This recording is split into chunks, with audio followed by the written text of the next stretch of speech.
அதற்குள் இந்தியன் 3யா முட்டுக்கட்டை போடும் கமல்.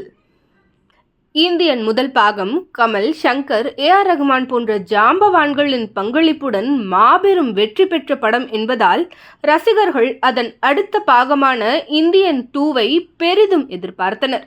இந்த படம் எதிர்பார்த்தபடி இல்லை என்றும், கமலஹாசனால் கூட இந்த மூழ்கும் கப்பலை காப்பாற்ற முடியாது, படத்தில் பிரம்மாண்டத்தை தவிர வேறு ஒன்றும் இல்லை, கமல் மேக்கப் போடாமலே நடித்திருக்கலாம் என்றும் கிளைமாக்ஸில் சிக்ஸ் பேக்குடன் வரும் கமலை நெட்டிசன்கள் வறுத்தெடுத்தனர். இது ஒரு புறம் இருக்க, ஒரு சிலரோ படம் பரவாயில்லை என்றும் பாசிட்டிவாகவும் கூறினர்.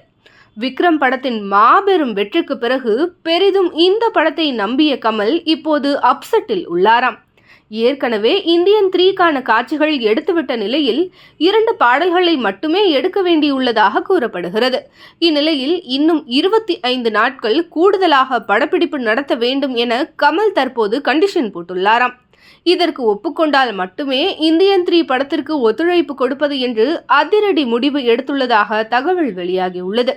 தற்போது கமலே நேரடியாக இறங்கியுள்ளதால் சேனாதிபதியின் தந்தை வீரசேகரன் குறித்த பிளாஷ்பேக் காட்சிகள் மேலும் மெருகூட்டப்பட்டு சுதந்திர போராட்டம் குறித்து பேசும் படமாகவும் இந்தியன் 3 வெளிவரும் என்று எதிர்பார்க்கப்படுகிறது. எப்படியோ ரசிகர்கள் இந்தியன் 2வில் பட்ட காயத்திற்கு 3யில் மருந்து போட்டால் சரி.